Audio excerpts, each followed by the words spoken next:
PR পদ্ধতি হলে দেশের নির্বাচনের সবচেয়ে নিরাপদ এক পদ্ধতি, যেখানে ফেসিস্ট তৈরি হবে না, ভোট ডাকাতে হবে না, কালো টাকার সরাসরি হবে না, দখলদারি হবে না, যেখানে জাতীয় এক সংসদ হবে, সব আদর্শের মানুষ সংসদে যাবে। কাজেই আমরা মনে করি পিআর পদ্ধতি নির্বাচন দিলে এই জাতির আশা এবং আকাঙ্ক্ষার প্রতিফলন ঘটবে। বাকি আমরা পিআরের দাবিও করি, প্রার্থীও দিই। পিআরের পক্ষেও তো আমাদের সমর্থন আদায় করতে হবে, পিআর পদ্ধতি হলেও তো আমাদের মার্কা ভোট আনতে হবে। এর জন্য আমরা যে প্রার্থী দেই, এর মধ্যে ভবিষ্যতে যখন পিআর পদ্ধতিতে আমাদের মার্কা যদি ভোট বেশি পায় বা পার্সেন্টেজ যে অনুযায়ী হয়, সেই অনুযায়ী তো প্রার্থীও সেট করতে হবে। কাজে মাঠ পর্যায়ে আমরা প্রার্থী দিয়ে সেখানেও আমরা একটা পরীক্ষা নিচ্ছি, কোন প্রার্থীর মান কেমন, কে জনগণের খেদমত কীভাবে করতে পারবে, কার জ্ঞানের পরিধি কী। কাজে এর জন্য আমরা দুইটাই করছি।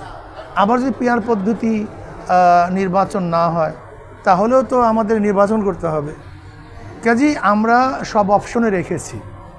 এর জন্য আমরা ক্যান্ডিডেট সেটিং করছি দাওয়াতের জন্য এবং তাদেরকে নির্বাচন করার জন্য, ক্যান্ডিডেটকে নির্বাচন করার জন্য এবং দাওয়াত দেওয়ার জন্য।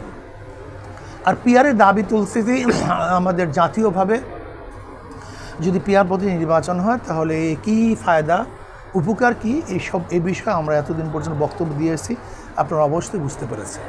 দেখেন, আসলে তো আমি আমার তরফ থেকে নির্বাচন করি না, কেন্দ্র আমার নাম ঘোষণা করেছে।